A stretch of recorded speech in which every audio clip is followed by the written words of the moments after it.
Seven sons of Jesse, tall and strong, imposing. Seven sons are passing, seven still unchosen. As I was planning and writing and constructing this album, I initially came up with a list of songs that I felt I had to write for it.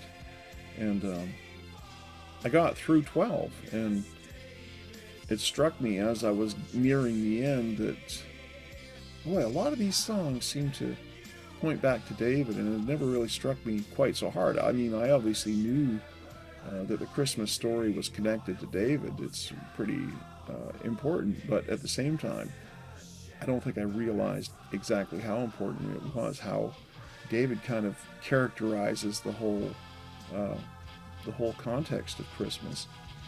And so after I got done writing all these other songs and seeing that, you know, probably half of them had some kind of reference to David, or more, I turned around and I said, you know, I think I have to write a song about David himself. And so that's what happened. And that's how Shepherd King was born. And it's interesting to see how the David story develops. In the generation preceding David, the Israelites had basically demanded a king. They said, we want a king like the nations.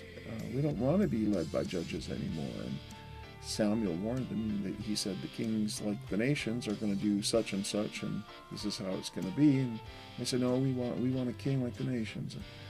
And so God gives them Saul, and Saul was chosen by God, and yet he was not really the shepherd. God was basically giving them what they wanted in order to show them what they needed. And Saul was not, in many ways, a good king. He listened to the people, caved in to what they wanted, at times when he shouldn't have, and at other times he did stuff that was just foolish, not good for the people. It wasn't really considering what their needs were. He was in the heat of battle, and he told them that they couldn't eat. Foolish. And so these men are fainting and having a difficulty carrying out their tasks. But the point is that Saul was not a shepherd, and when he ultimately fails and God says, I'm going to take away the kingship from him, he sends Samuel, the prophet, to this little town just outside of Jerusalem, and he says, I want you to go to Jesse and anoint one of his sons. And so Samuel goes and he meets with Jesse, and Jesse brings forth, 7 of his sons. And the first one that Samuel looks at, he's tall and strong like Saul, and so he's looking, surely this is the Lord's designated appointee, the one I'm supposed to anoint. And God says, no, I've rejected him. And so Jesse gets all his other sons to pass before Samuel, and Samuel says, no, this isn't it. Well, don't you have anybody else? And Jesse says, oh yeah, I've got the youngest, but he's just a shepherd. And Yahweh's going, yeah, that's the point. He's just a shepherd. That's what I'm looking for.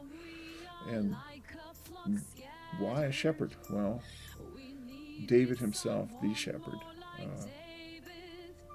kind of gives us a good clue about that in Psalm 23, doesn't he? Because he says, the Lord is my shepherd. And so when David was acting as a shepherd, he was echoing God himself.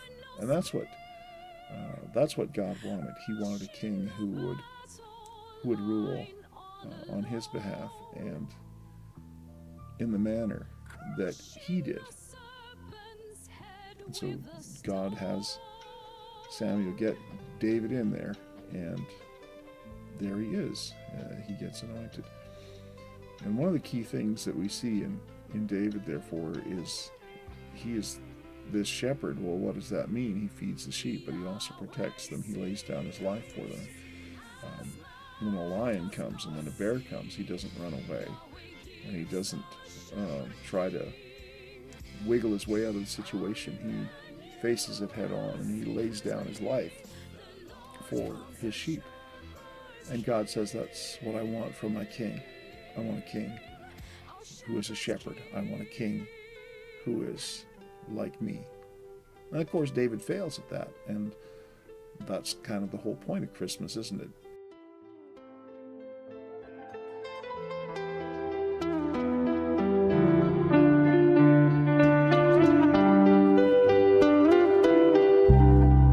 We still need a shepherd.